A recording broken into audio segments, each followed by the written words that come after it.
Hi, this is Dodger and you're watching my show. I think right now Husky, Anaris, and I are all trying to film. If ever there was a house that like could really make use of some soundproofing, someday I'm gonna have that magical canopy van that I've always dreamed of, and it's just gonna be lined with soundproofing. And I will get concerned calls from every parent in the neighborhood, because apparently if you have a canopy van, you must be up to no good. So for gaming news, any of you who like Skullgirls or have really wanted to play Skullgirls but you don't have a way to play it, they're actually porting it to PC, which is super exciting. It's going to be available as a digital purchase later on in 2012, and it's going to have a bunch of extras that will also be available for the console versions as DLC packs. Free DLC packs. I doubt that there's going to be any sort of cross-platforming. If there is, it will probably be between PC and PS3. I don't think that they'd be able to put 360 into that equation because they've tried it so many times, but if they are able to, it's either going to be all or none, I think, just for fairness sake. Hello everybody, I love gaming news so much. I'm so excited to talk to you guys about video games. Oh god, get me out of here. So there is a game that is based off of a tech demo that's been around for a really long time, but the game is called The Unfinished Swan, and it looks so up my alley, it's crazy. The idea of it is that you're existing in this completely blank world, so it just looks like there's nothing there, nothing in front of you. And you have this paint or ink that you're able to throw around in like big splotches, so it just splats, and wherever the paint or ink hits, you're able to see what's directly in front of you and where you need to go. It's detailed pretty well in the trailer, but I think that it's another one of those really artsy, interesting games that I'm really going to enjoy, and I'm hoping that there's going to be a puzzle element to it because it lends itself so well to that. Kotaku is calling it the anti-Call of Duty, which I think is hilarious. I think just because today some like Black Ops 2 information came out, and this was like the only little piece of information that they put out that was like, here, have something artsy. I will link you guys to that trailer in the description so that you can go ahead and watch it. I really love the trailer. I love it a lot, and I think that it gives you an idea of kind of the whimsy that they're going for, and also an idea of the mechanics in general. So there's a streaming company called Gaikai that is teaming up with a company called WikiPad to make a tablet that has an add-on that gives you actual gaming buttons and controls. So the reason that this is kind of cool is because most of the time, any sort of streaming company that goes to tablet, it just has touch controls, which, you know, obviously with a tablet, that's what you would expect.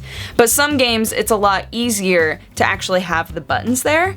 So they actually made like a little add-on. I'll show you the picture. It's an actual little add-on that has like buttons and has the D-pad and everything that you would need in order to actually play the game and have that tactile sensation there. I like this idea a lot. I think that it's probably going to upset some companies that make tablet versions of their games, because games like Street Fighter are always a lot harder to play on tablet or on your iPhone in comparison to actually playing it on a console.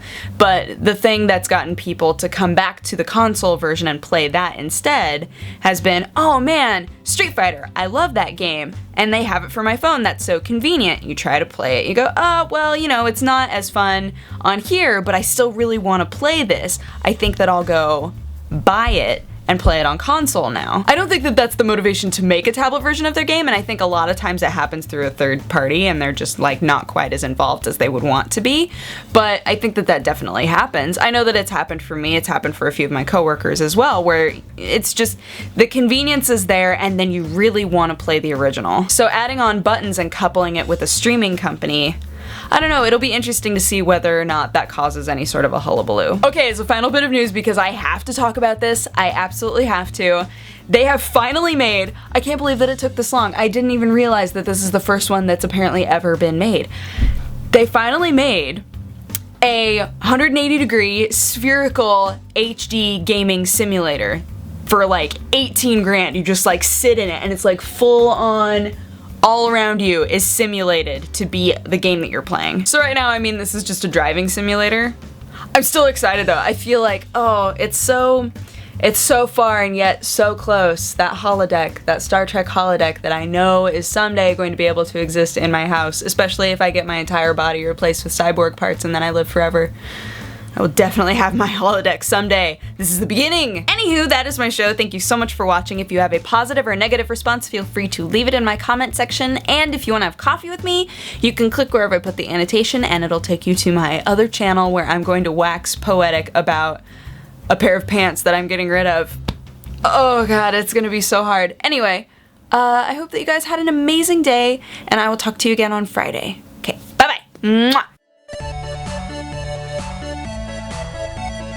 Oh god, get me out of here.